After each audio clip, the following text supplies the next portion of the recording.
санкции США против Украины, Трамп допустил и такое. Украинская диверсия в центре Будапешта. Соратники Орбана в ярости. Царь не настоящий. Как обнаружили несвежесть Путина и при чем тут Кабаева? Отнять и не делить. Новые большевики раскручивают маховик национализации в России все сильнее. Кто кого? О чем говорят мастер сделок и старый торговец людьми? Президент Таджикистана берет пример с Рамзана Кадырова. И многое другое. Самые важные и срочные новости, эксклюзивные подробности. Вы смотрите информационный выпуск «Нехта». Оперативно о событиях в Украине, России, Беларуси и мире. Раньше и понятнее других. Все, что нужно знать сегодня. Трамп не оставил камня на камне от заявлений Лаврова. Президент США резко раскритиковал московскую риторику о нелегитимности Владимира Зеленского. Неважно, что они говорят, все позируют, все это чушь, понятно? Все позируют.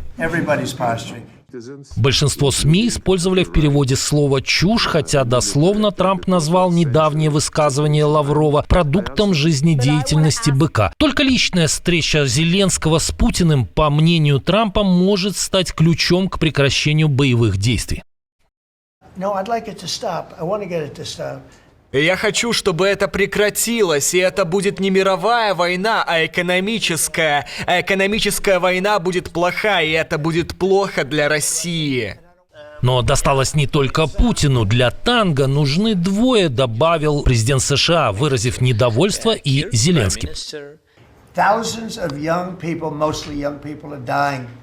Тысячи молодых людей, в основном молодых, умирают каждую неделю. И если я смогу спасти это, применив санкции, или просто оставшись с собой, или используя очень жесткую систему пошлин, которая очень дорого обойдется России, Украине или кому бы то ни было, вы знаете.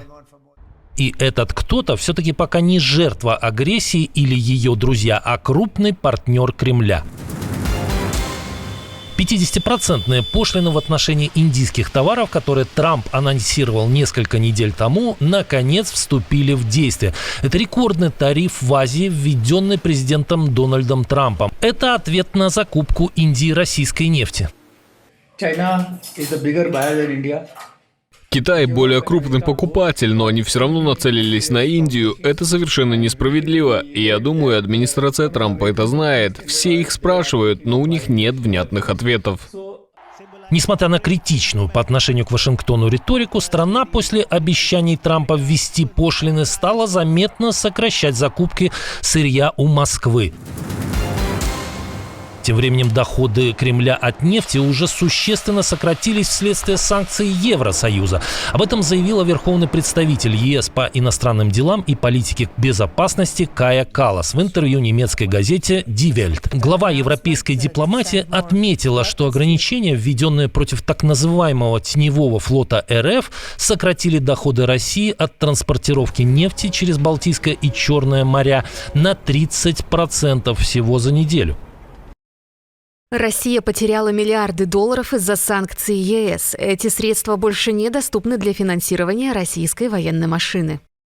Каллас добавила, что Евросоюз продолжает работать над 19-м пакетом санкций.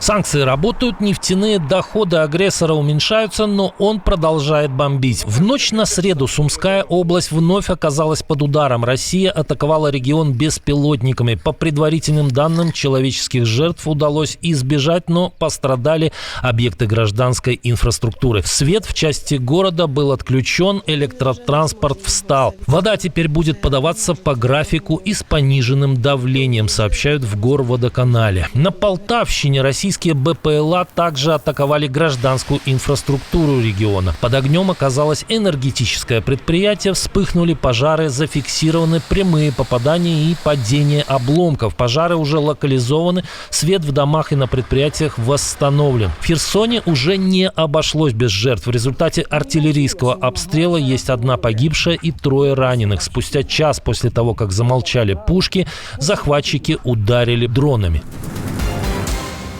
На календаре 2025, но в России он ощущается то как 1937, то как 1917 год. Национализация набрала таких темпов, что новости об отъеме очередного предприятия у собственников поступают уже каждый день. Только в отличие от большевиков, путинские силовики фабрики рабочим не только передавать, но и даже обещать передавать не собираются. Кремль в лице Генеральной прокуратуры хочет прибрать к рукам крупнейшего в стране добытчика крабов-стригунов АО «Рыболовецкий колхоз Восток-1». Ведомство требует взыскать с предприятия в пользу государства более 37 миллиардов рублей ущерба за 6 лет.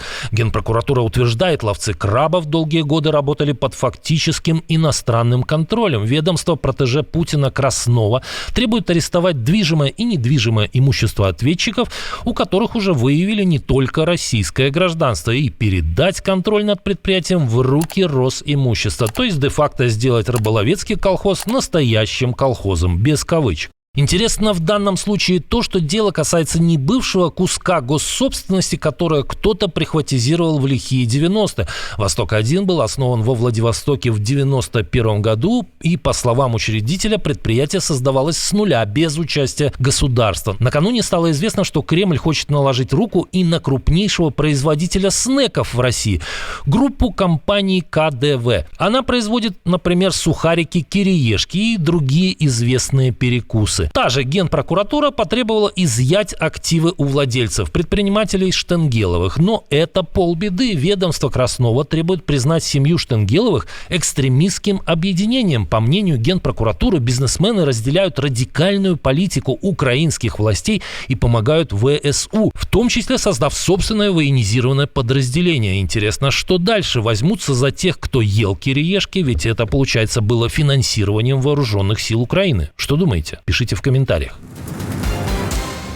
Пока любимец Путина Краснов ударными темпами национализирует консервные заводы, Кремль сам превратился в фабрику консервов. Журналисты «Радио Свобода» из проекта «Система» изучили десятки записей и фото с Путиным и выяснили, царь не настоящий. Вернее, записан или сфотографирован заранее. Консервами оказались как минимум 10% фото и видеоотчетов. Использование заранее подготовленных записей для публикации в другой день – довольно распространенная практика Кремля. Иногда это связано со здоровьем президента, иногда с желанием Путина отдохнуть от публичности. Например, в мае такая консерва пошла в ход в день 42-летия Алины Кабаевой. Как говорится, совпадение. Интересно, что погорел бывший чекист на банальности. Журналисты отсортировали записи по расстановке книг на полках. Может, поэтому Путина забраковали в школе КГБ и не взяли в настоящие шпионы, отправив не на Запад, а в ГДР. Что думаете? Пишите в комментариях.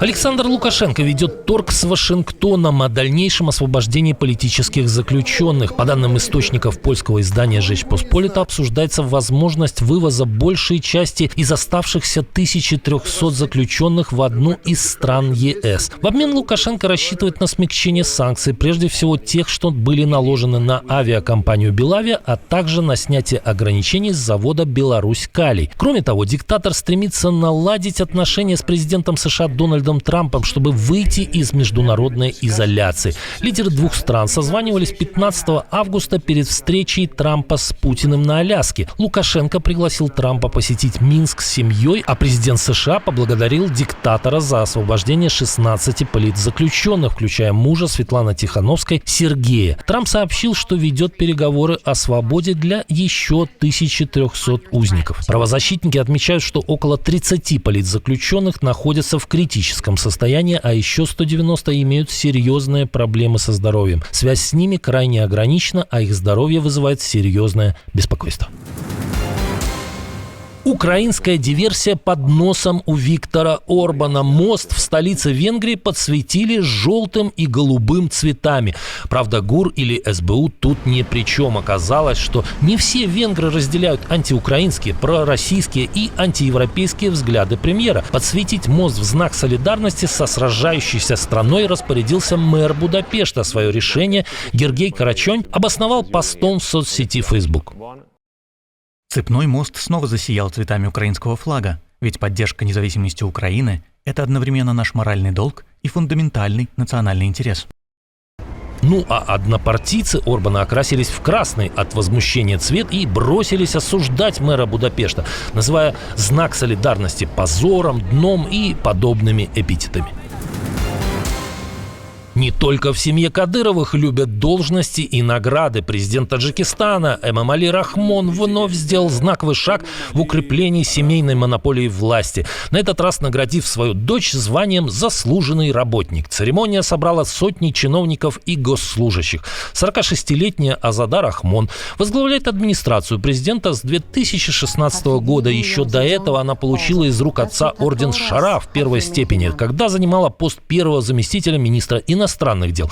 Азада – старшая из 9 детей руководителя Таджикистана, бессменно управляющего страной 30 лет. Другие дети бывшего председателя колхоза тоже при деле и занимают ключевые позиции. Рустам Эмомали – мэр Душанбе и одновременно председатель Верхней палаты парламента. Его называют вероятным преемником отца. Младшая дочь Фарзана недавно возглавила управление в Министерстве здравоохранения. Рухшана является послом в Великобритании. Парвина контролирует фармацевтический рынок. Зарина – заместитель правления коммерческого банка. А Тахмина Рахмонова стоит за крупнейшей компанией по продаже авиабилетов. Очередной наградой несменяемый президент напомнил стране, что власть в Таджикистане – предприятие семейное.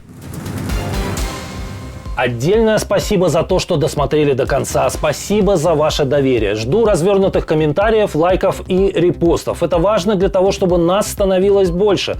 На этом пока все. Доброго вам вечера. До новых встреч и хороших вам новостей.